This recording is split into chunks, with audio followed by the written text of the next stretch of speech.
Bienvenue à tous. Aujourd'hui, nous allons apprendre à évaluer la somme pour k allant de 0 à n de k fois k parmi n. Tout d'abord, nous allons voir les prérequis nécessaires à la compréhension du problème. Puis, nous nous attaquerons à la résolution du problème.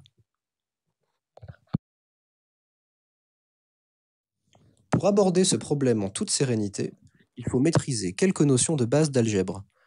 Dans un premier temps, il peut être utile de rappeler la formule du coefficient binomial, c'est-à-dire k parmi n est égal au quotient de factoriel n et de k factoriel fois n-k factoriel.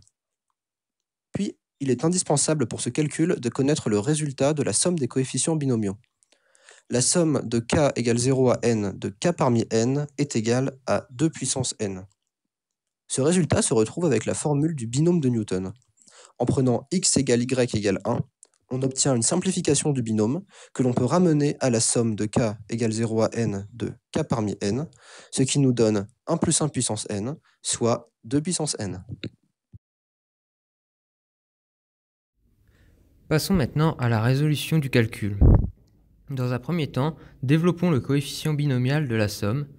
Nous obtenons la somme de k égale 0 à n de k fois n factoriel sur k factoriel fois n-k factoriel.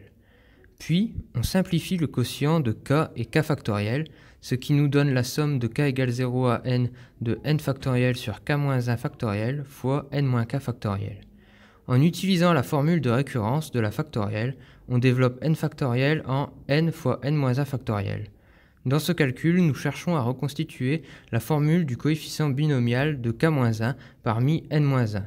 Pour cela, nous utilisons une petite astuce de calcul qui consiste à soustraire 1 à n et à k.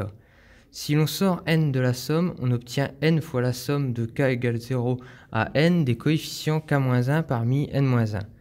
Ainsi, il ne nous reste plus qu'à effectuer le changement de variable p est égal à k-1, puis d'appliquer la formule vue dans les prérequis.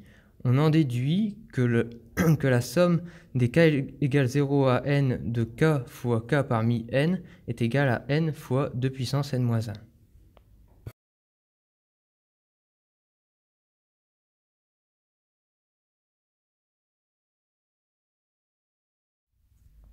En résumé, voici les notions qu'il faut maîtriser absolument pour résoudre cet exercice.